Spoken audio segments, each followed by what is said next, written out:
My father, on his last days on the hospital, he was a little grumpy, and I found this pillow in a shape of an owl, so I brought it in.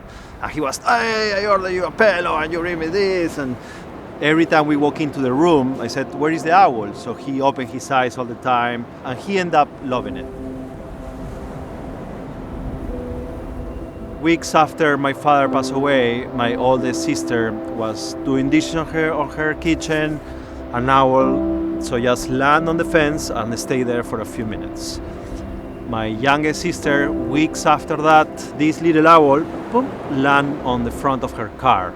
They was going to take a picture, and the little owl fly away.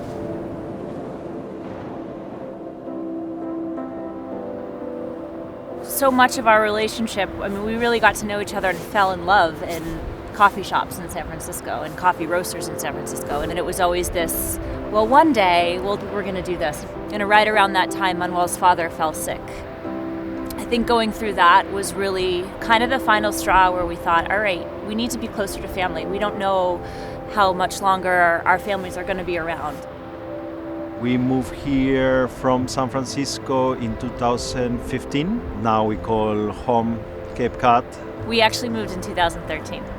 Oh, that's right, 2013. I'm the numbers one. As a Peruvian, I like to keep representing in a way our product. So then when you say, okay, what we do in the Cape, no, or what we do in the East Coast. So that's when we said, what about if we do it? Always it's been a challenge, so many business close on the off season, and we happy to say that we do direct trade, farm to the shop, and we open year round, 7 days a week. Most people do see this as a seasonal place, but if you just see the Cape that way, then you're missing so much of what makes the Cape dynamic, and that is the fabric of the community and the people that choose to live here. And there's a family sense to the Team Snowy Owl, and I think it's because of the fact that they're standing behind a product that they enjoy, and our customer base is really interesting. And so it creates this sort of family feeling, and something that I just love to see is the intergenerational relationships that form. It's between some of our younger baristas and some of the older customers, and they're 30 years apart in age, and that's what the Cape needs. I never, during those years, even when we opened Snowy Owl, I wasn't never be able to see an owl. Until this winter. Somebody came to the shop and said, the owls are there, you should go drive by. And we took the truck, drove by, and sure enough, we saw several. So in that moment, for me, I just feel the energy of my father.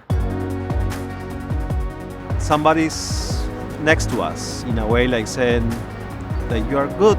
You're in a good place, you have your family, you have your business.